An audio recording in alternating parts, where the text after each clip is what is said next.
enjoyable to watch. You had so many Munchkin versus Crystal face-offs in this map, and it was quite fun. But yeah, absolutely right. GenG looking like they are back, and let's not forget that this is a team that performs well when they have that first loss, when they actually get to play as many maps, as many rounds as they possibly can, especially in like, you know, lower bracket runs and those internationals. They actually like that pressure. Yeah, totally agree. I mean, they definitely, how would I say it? I think, yeah, they needed a little bit of fire to ignite them, and that first map definitely would have given it to them. They definitely have the momentum going into the third map. But what I love for GenG is they play the same comp on Haven, but you see them with new ideas every single time. I mean, this round was a perfect example of it. I'm loving the Charon TPs.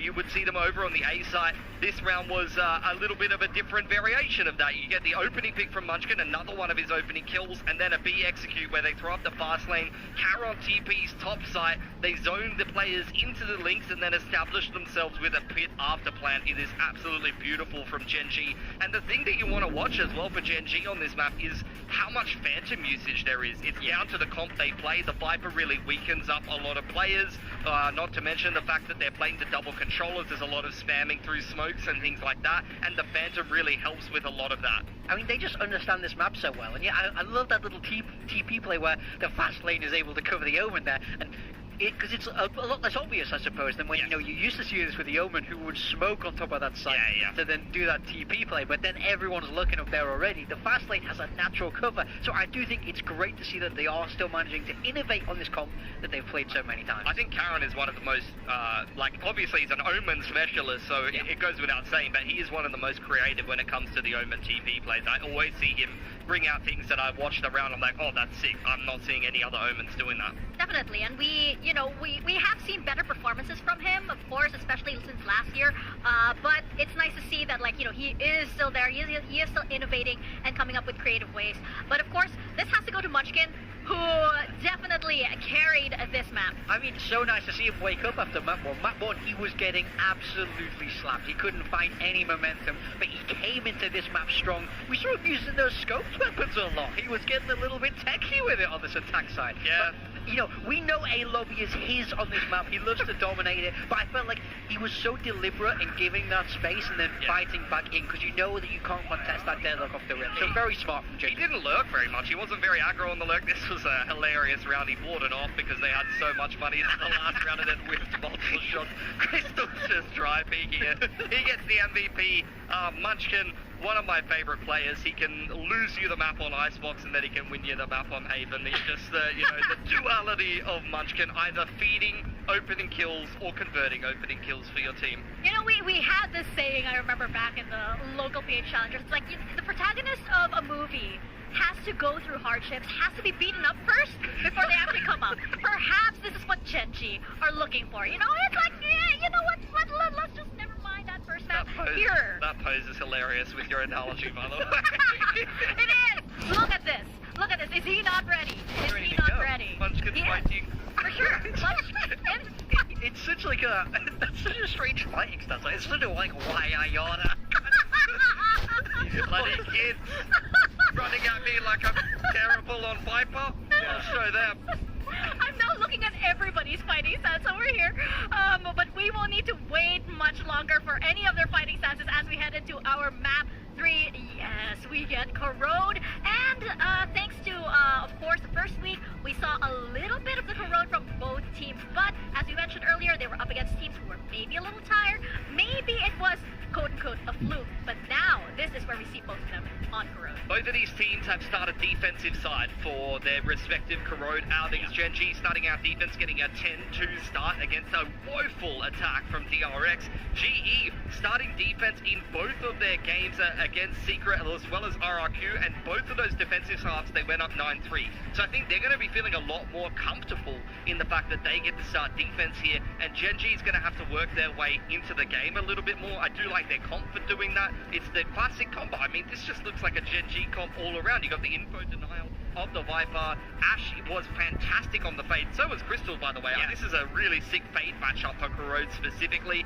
And of course, both teams playing the Sage as the solo Senti. So no hard Senti on this map. The main stylistic difference would be the info denial of the Viper and the slower style of the Viper Omen versus the double duelist brute force Raze ISO. Yeah, I mean, I'm so hyped for this match. I'm expecting this to be a close one. Both of these teams did look very confident on Corrode, and now they've both been able to watch each other, so the anti-stat really does start to come into play here. But as you say, GE starting on that defensive side, we know they love it there. Both these teams have really high defender side win rates, so I think the onus is on GenG, to be able to start strong on that attack. Yeah. I have a question for you though, Morgan. If you had to change your prediction, would you at this point? No, not after that map too. Really? I felt like they got the combo. Okay. We'll see as we head into map number 3. We are getting Corrode, and these two teams have definitely made statement matches on this map. What are they going to bring out here? Is it going to be the same exact composition that we saw in the first week? Those are big questions that are going to be answered. Yeah, I mean, that's the question. Looking very similar to me, GenG starting out on this attacking side. You want to see the Sage get into the afterplant, throw up some of those disruptive walls.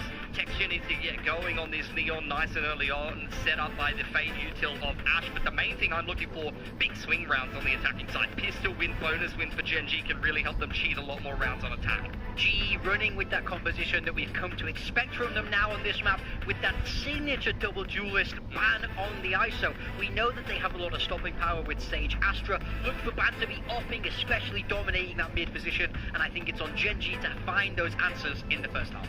Definitely. We are going to see which team takes this map and finally calls it their own. We're going to head into Corrode with Quack and Komodo. Let's see, Quack Komodo back on the mic. Who does Corrode truly belong to? I don't know. This is going to be an interesting one. That's all I know. 13-3 so far for both of these teams with their own map picks. We settle on the new map of the Valorant in Corrode.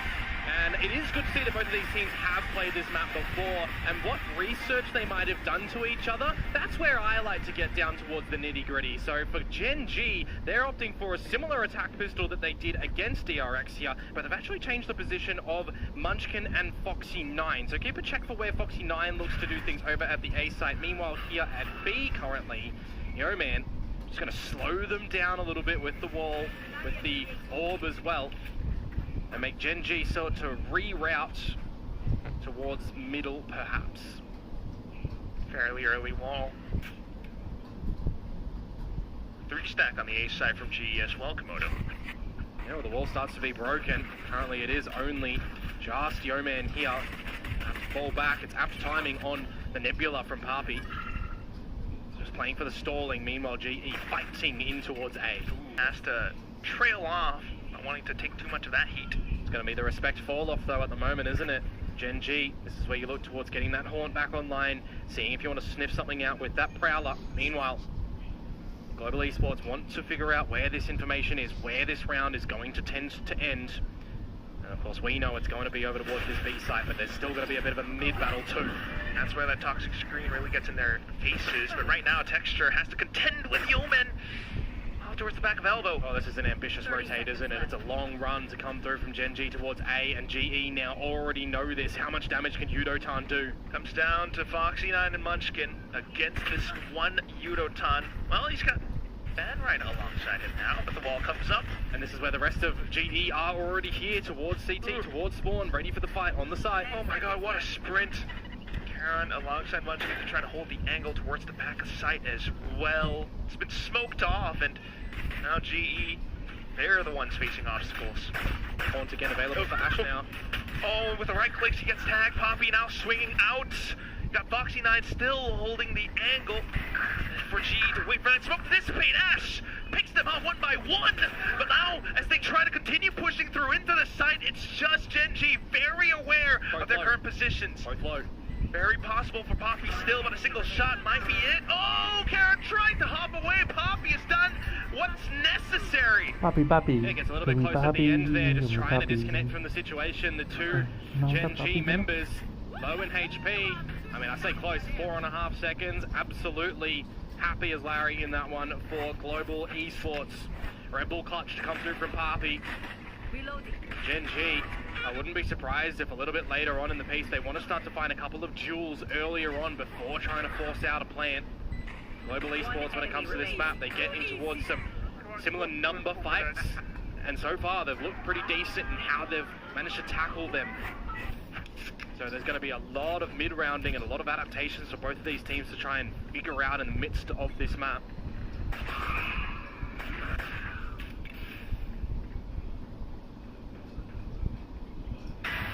Great shot to start off though, Crystal. Stampeding through, didn't get the call unfortunately from Papi, spotting nothing in through mid. It's a gun retrievable and upgradable here currently for GenG. And what do they want to do beyond that? That's the thing for me right now. A deficit position for Global Esports, but looking to take the space. Yeah, for using it, and now it's just Ban being able to suss out as much as possible too. Munch get back in to reinvestigate. You can't even look to do a little cheeky wall yourselves to get up and over on this one, because Foxy9 is down. So it comes down to more damage again from GenG. What are you going to be able to piece together? It's some forward lines from Global Esports over towards A still. Happy enough if mid is explored from GenG currently. So the duelists will hold each other in hand and look for the collection of kills here. Possible to shield as well from Bam, and this point is too close, so he's just going to hold down his crosshair. 1 kill, 2 kills. Outbound from Yudotan. The smoke coming out from Papi as well, just to give them a bit of breathing room. Re-peeked with the shield, then just close out the round very clean coming out from GE. They're collecting all the kills there, only losing one in Crystal, so you'll be happy with that one, of course, as well. But this is where we start to get into the meat and potatoes of the game. You would hope the rifle rounds to start to become present.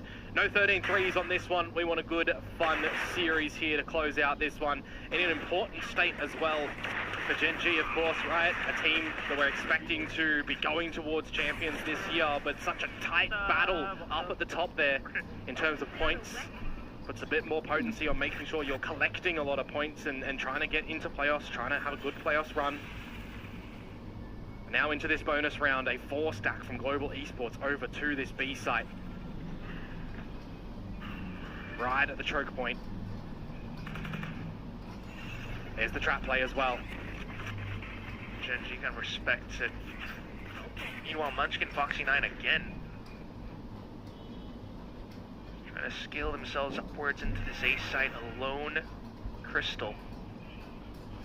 Yeah, see what he's going to be able to do here with the Sheriff. Meanwhile, it's the mid battle that, well, just collects everything, isn't it? As quick as you blink, GenG just dispatch of the Global Esports members. I like the idea for their little trap play over a B, don't get me wrong, but at this sort of position, even early in the installment where this map is, that GenG figure out absence around the map. There's nothing in towards mid, no audible sounds, there's nothing over towards A as well, so it's an idea that there might be a bit of a different look trap play over towards B. The undercut just kind of reveals everything, and then the paint shells, well, they just get dodged already. A difference in running a deadlock, for example, or a fade where the C's is available there too for someone like Crystal when he's not got that up already. So we'll see what those adjustments do look like. But now into the real depth of this one, the Odin already burring out, but it's the first casualty. Yo-Man down, and Texture can get healed up. Yeah, past 3 rounds been throwing that slow orb now. GenG takes the drop against him. Smoked off though, Papi trying to block it off. And he's got Van pushing up down mid. Munchkin was running back for a potential heal there as well, but they've picked Texture instead. Yikes. Well, if he gets back on his fragging. Definitely respect the decision. We'll have to see.